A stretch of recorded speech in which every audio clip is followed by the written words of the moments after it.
Bonjour à tous et bienvenue dans Smart Space. Au sommaire de cette émission, l'actualité et ces magnifiques images de la capsule Orion qui danse avec la Lune depuis quelques jours, battant ainsi le record de distance de l'objet le plus éloigné de la Terre. On parlera aussi de la Chine et un décollage réussi pour un nouvel équipage. Direction la quasiment terminée station spatiale chinoise Tiangong. On parlera aussi d'Ariane Espace qui conclut 5 nouveaux vols de plus pour le petit lanceur Vega C dans son carnet de commandes. Mais nous avons aussi notre call actu, comme chaque semaine. Cette fois, nous aurons le directeur stratégique du CNES, Jean-Marc Astorg, qui nous parlera de cet accord entre la France, l'Italie et l'Allemagne, porté par Bruno Le Maire à la ministérielle et qui doit assurer la priorité aux lanceurs européens. En deuxième partie d'émission, c'est votre talk. Alors, vous avez certainement suivi avec nous la semaine dernière cette journée historique pour le secteur spatial européen, pour l'Agence spatiale européenne, la ministérielle, la conférence ministérielle. Aujourd'hui, on va débriefer avec nos invités en plateau pour revenir sur les sujets cruciaux qui ont été traités, notamment le budget. Mais d'abord, comme promis, direction la Lune.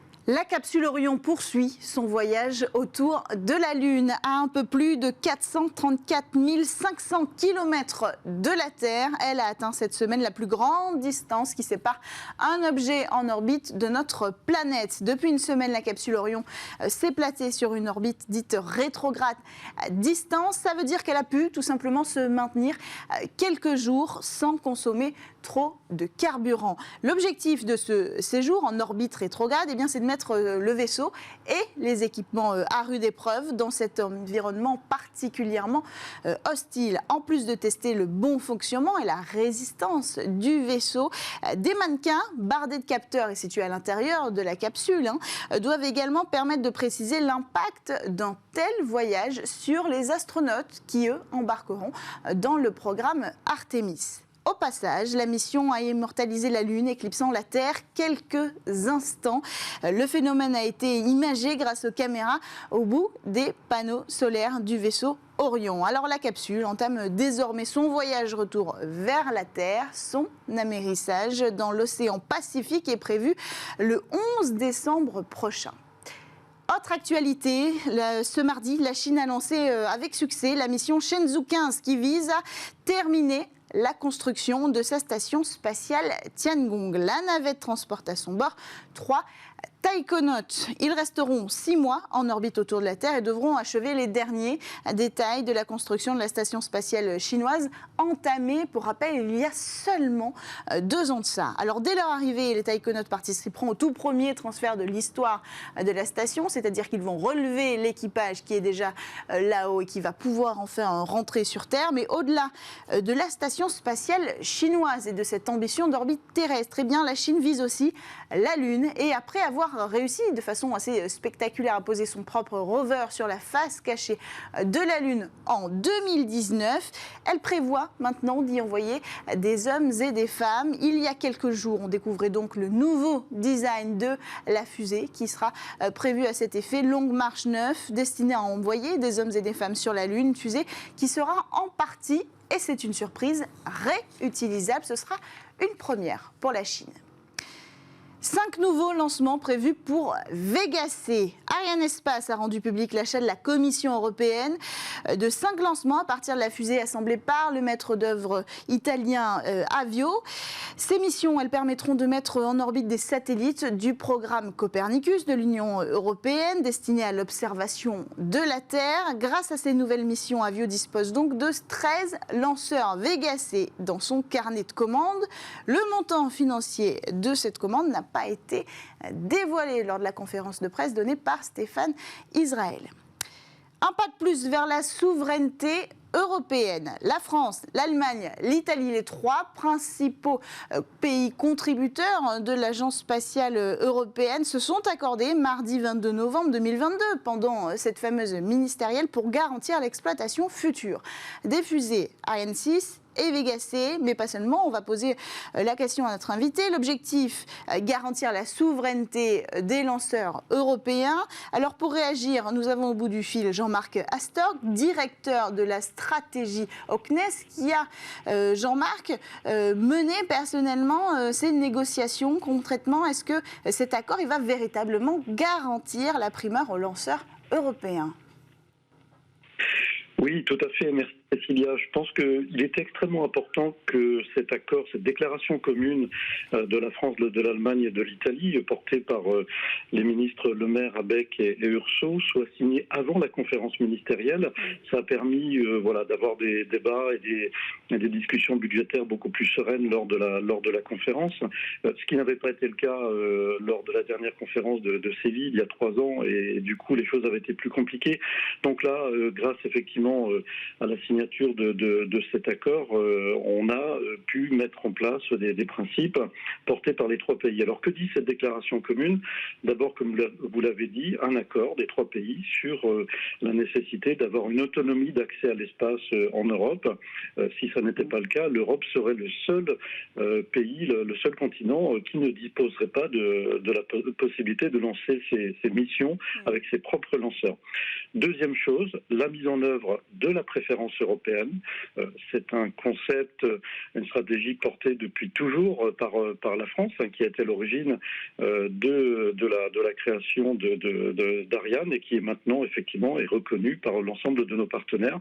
Ça veut dire que les satellites qui sont financés par les différents pays doivent être lancés sur nos lanceurs. Et nos lanceurs aujourd'hui, ce sont Ariane 6 et Vega-C qui sont exploités par Arianespace, comme vous l'avez mentionné précédemment.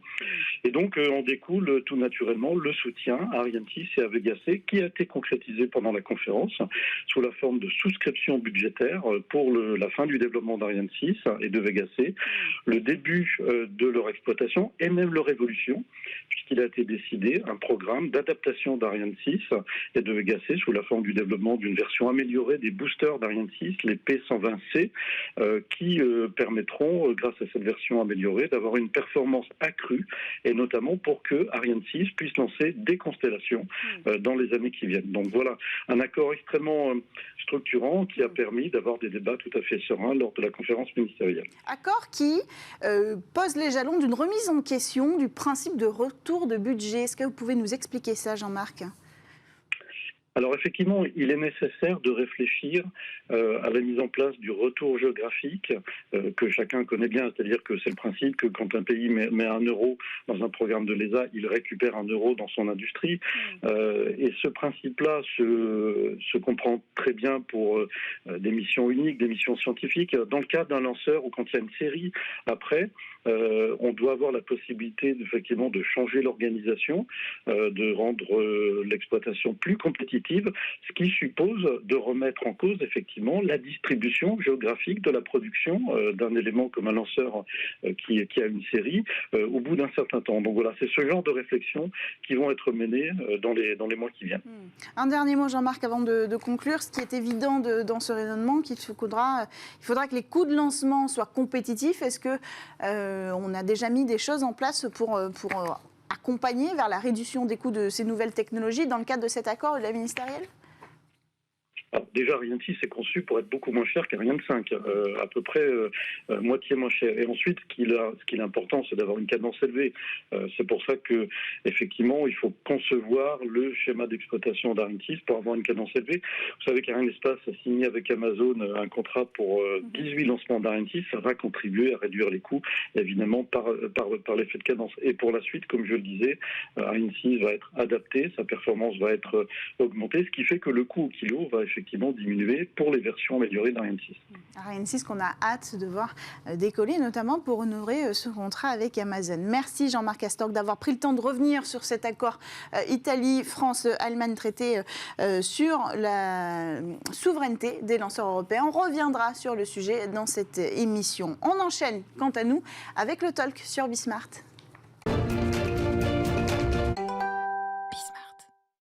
De retour dans le Space Talk, tous les acteurs institutionnels du secteur spatial européen étaient réunis la semaine dernière au Grand Palais éphémère à Paris. Une journée importante pour l'Agence spatiale européenne, le Conseil ministériel. Alors cette journée, nous l'avons suivie la semaine dernière directement depuis l'événement. Et si vous avez raté les moments forts, je vous invite à retrouver notre émission spéciale sur le site de bismart.fr. Mais je vous propose aujourd'hui de revenir sur les moments forts de cet événement avec nos invités en plateau. Nous avons Antoine Meunier aujourd'hui, journaliste et auteur du livre « Le vol habité européen, un long chemin ». Bonjour Antoine. Bonjour Cécilia. Bienvenue pour la première fois sur le plateau de Smart Space. Vous étiez d'ailleurs, vous aussi, la semaine dernière au Grand Palais éphémère pour suivre cette ministérielle de très près. À vos côtés, nous avons Charlotte Croison, consultante en politique spatiale et droit de l'espace chez Euroconsult. Bonjour. Bonjour. Bienvenue sur le plateau de Smart Space. Alors on va commencer par les astronautes. C'était le temps fort de cette journée. Il y a eu 2 conférences de presse. La première sur le budget, on va y revenir. Et la deuxième pour révéler avec une certaine mise en scène les nouveaux visages des astronautes qui ont été sélectionnés plus de 10 ans après la sélection qui comptait Thomas Pesquet. Ces 2 astronautes qui ont été sélectionnés, un astronaute carrière, Sophie Adno, un autre astronaute réserviste, français, j'entends Arnaud Pro. 2 profils qui en réalité n'étaient pas si inconnus, en tout cas dans le secteur de l'aérospatial, Antoine. Ce sont des profils, somme toute, assez classiques, parce que généralement, quand on recrute des astronautes, traditionnellement, on va prendre des pilotes de chasse, des pilotes de ligne. Thomas Pesquet lui-même, à la base, est pilote de ligne. Il est aussi ingénieur. Et nos 2 petits nouveaux, Sophie Adno, qui succède un petit peu en quelque sorte à Claudie Aigneret, est pilote. Elle est ingénieure. Elle est issue du monde des essais, au même titre d'ailleurs que qu'Arnaud Prost, qui est passé par les PNR, si je ne vous dis pas de bêtises. Non, pardon. C'est Sophie Adno. Ils ont quasiment le même parcours, c'est ça qui est marrant. Pratiquement le même parcours. C'est qu'il a toujours été peut-être une étape derrière elle, donc finalement ça se retrouve aussi puisqu'il sera réserviste et pas carrière. Mais c'est vrai qu'ils ont un parcours assez similaire. Est-ce que c'était si important d'avoir une Française carrière dans cette sélection? Qu'est-ce qui se joue en fait là-dedans?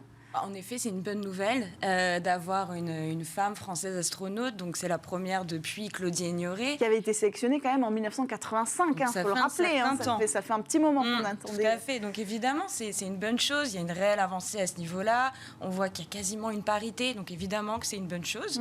La parité, c'était une volonté du DG d'avoir une promotion qui soit quasi à 50-50, homme-femme. Ça, il faut le dire. Donc là-dessus, c'est une réussite. Juste une précision que je voulais dire, c'est bien Sophie Adno qui a fait l'EPNER, qui est l'école du personnel navigant d'essai et de réception, c'est-à-dire l'établissement qui va former tous les pilotes d'essai et les ingénieurs d'essai. Oui, parce qu'il faut le rappeler, les pilotes d'essai d'hélicoptères, elle disait plus de 200 hélicoptères testés sous sa direction. Alors, moi, j'aimerais quand même qu'on comprenne l'enjeu politique d'avoir un représentant français quand on est un pays membre de l'Agence spatiale européenne, d'avoir de nouveau des représentants français. On avait déjà Thomas Pesquet qui est toujours actif, mais quand on voit que l'Allemagne, par exemple, n'a pas de représentant, on se dit que c'est quand même un signal. Donc effectivement, les astronautes, il y a cette part de rêve, mais au-delà de ça, c'est très très politique. Donc en soi, les astronautes sont choisis en fonction des contributions des États et de diverses discussions politiques qui sont assez confidentielles, dont on connaît peu la teneur. Et il est vrai que c'est assez surprenant de ne pas avoir d'Allemands ou d'Allemandes de carrière. Mais il y a quand même 2 Allemands de réserve, donc c'est quand même quelque chose. Après, à voir ce qui s'est dit en coulisses. Personnellement, je ne le sais pas. Il faut dire que ça s'est joué officiellement, ça s'est joué quelques jours avant la ministérielle, voire jusqu'au dernier moment. Quasiment à la dernière minute. Il faut dire aussi une chose, la France est quand même, a toujours été le moteur du spatial en Europe. La France est la 3e puissance à avoir lancé un satellite dans l'espace, c'était en 1965. Avec Astérix. Avec Astérix, tout à fait. Donc c'est quelque chose, c'est un petit peu un passage obligé pour la France depuis 40 ans. Ça fait 40 ans qu'on fait du vol habité. Jean-Luc Chrétien, c'était en juin 82. On a fêté les 40 ans de sa première mission au mois de juin dernier. Je ne vais pas dire qu'il est normal que nous ayons un représentant. Cette fois-ci, une représentante de carrière, mais c'est tant mieux. Alors, il faut quand même rappeler que déjà au niveau de la sélection, en fait, de toute façon, c'était biaisé. Sur 22 000 candidats, on avait à peu près 7 500 Français et seulement la moitié d'Allemands. Tout à fait. Là encore, c'est quand même super surprenant parce qu'on a quand même une puissance allemande qui fait beaucoup parler d'elle. Alors peut-être parce qu'on parle de New Space aujourd'hui, parce que la priorité est plutôt au spatial business et moins on rêve d'exploration humaine. Est-ce que ça s'explique comme ça ? Il y a différentes explications. Est-ce qu'il y a un manque d'engouement d'ingénieurs aussi, ça pourrait s'expliquer. Potentiellement, c'est quelque chose qui sera à vérifier. Est-ce que aussi la priorité n'est pas ailleurs ? On entend beaucoup parler de l'Allemagne, notamment pour les petits lanceurs. Est-ce qu'on ne se concentre pas plus là-dessus dans le pays ? C'est quelque chose à vérifier. On a quand même aussi 2 représentants dans la promotion précédente, même si Matthias Maurer est arrivé après. Parce qu'il n'avait pas été sélectionné. Il n'avait pas été sélectionné. Finalement, il n'avait pas été sélectionné, mais finalement, il a été intégré en 2015, si ma mémoire est bonne. Donc j'ai envie de dire qu'il y a malgré tout un équilibre qui est fait. Alors ce jour-là, on a dévoilé le nouveau visage des astronautes. Nous étions très heureux d'avoir une Française, Sophie Adno, mais on a aussi parlé budget. C'était quand même l'objectif principal. Le conseil ministériel, c'est l'endroit où sont réunis les ministres délégués de l'espace des pays membres de l'Agence spatiale européenne pour voter le budget pour les 3 prochaines années. Verdict, 17% d'augmentation par rapport à il y a 3 ans, pour un montant précis de 16,9 milliards. On parle d'une formidable réussite dans la conférence de presse. Est-ce que c'est vrai ? C'est une bonne ministérielle. Mais comme dans toute chose, on peut toujours voir le verre à moitié plein et le verre à moitié vide. C'est ce que je voulais dire. On s'accorde là-dessus.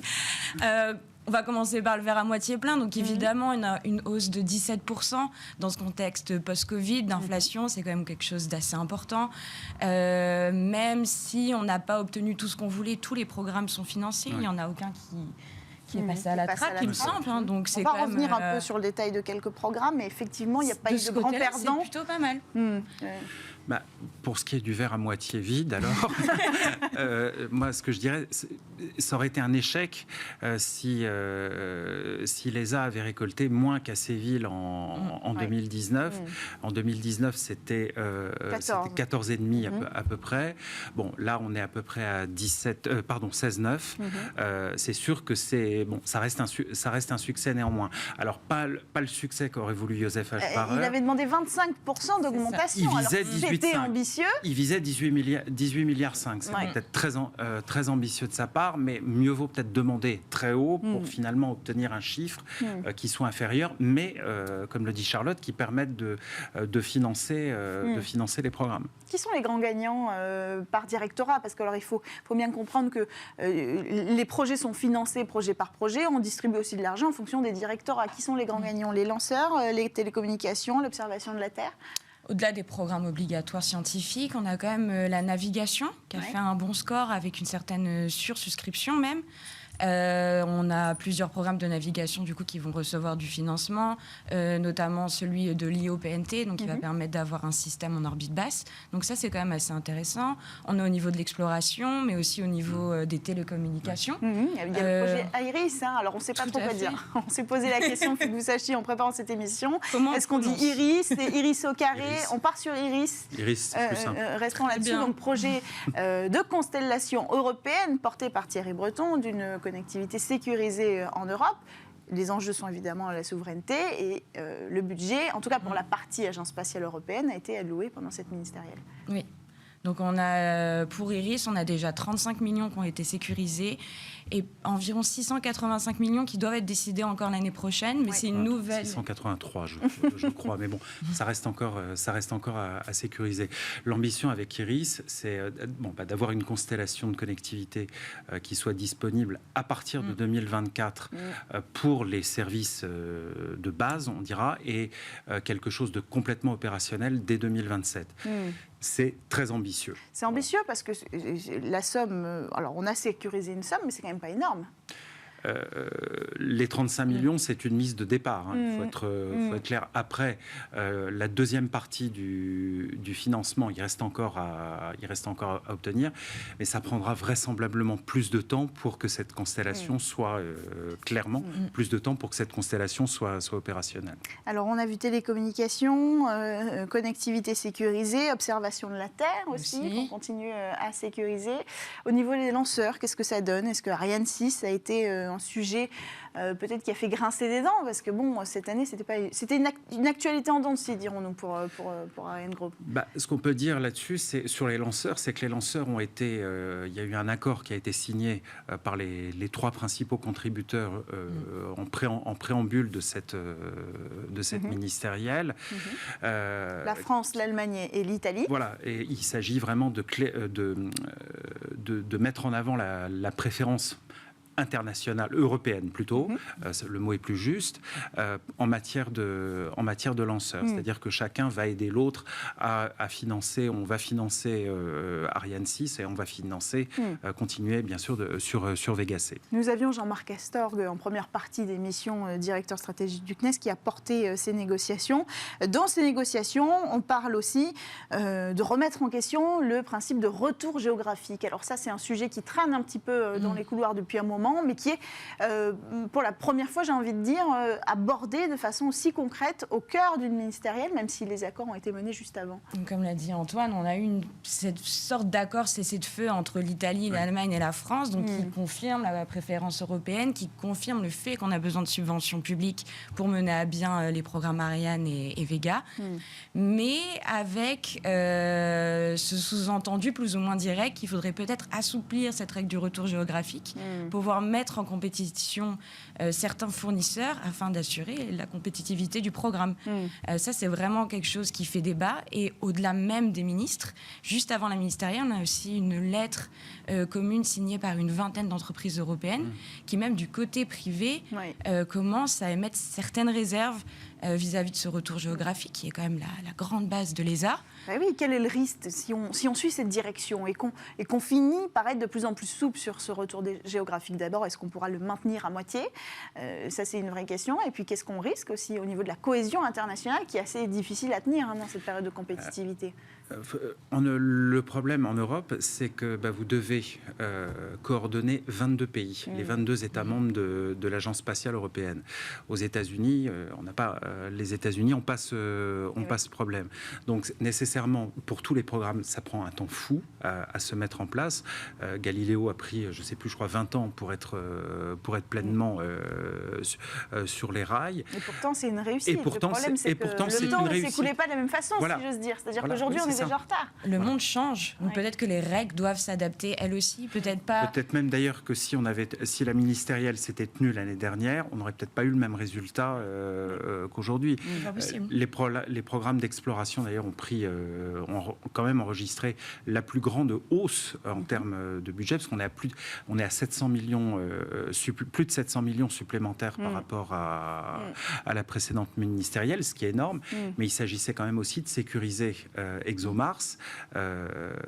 qui est en suspens, un peu lâché dans la nature depuis que l'Agence spatiale européenne a banni sa collaboration avec la Russie. Mais qui sera lancé en 2028, à partir de 2028, si tout se passe comme prévu. Alors, ExoMars sécurisé, la remise en question du retour sécurisé, géographique. Oui, mais jusqu'en 2025. Parce qu'en 2025, il va falloir sans doute remettre de l'argent au pot. Et aussi à condition d'obtenir le soutien que l'on souhaite de la part de nos partenaires américains. Bien sûr. Il y a ça aussi. Il y a également ce point-là, puisque ce sont les Américains qui devraient lancer, en principe, ExoMars. Alors, grand sujet absent, on en a fait plusieurs de ces discussions, c'est la question du vol habité européen. Alors, l'Agence spatiale avait prévenu, ce ne sera pas au programme de la ministérielle. En tout cas, elle avait prévenu en matière de communication, mais pourtant, il y a quand même des frustrations sur ce sujet. Sur le sujet du vol habité, moi, ce que je remarque, c'est que ça reste quand même une question très épineuse depuis l'arrêt du programme Hermès. J'ai posé la question au ministre la semaine dernière.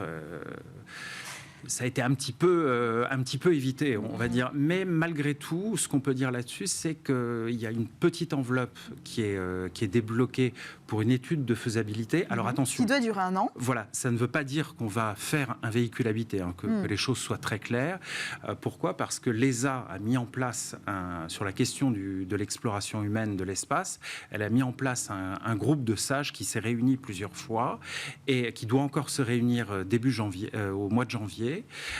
Mais s'il y a un véritable lancement, un véritable départ, il faut qu'il y ait un feu vert politique. Et ce feu vert politique, il ne sera donné que lors du prochain Space Summit qui aura lieu à la fin de l'année 2023.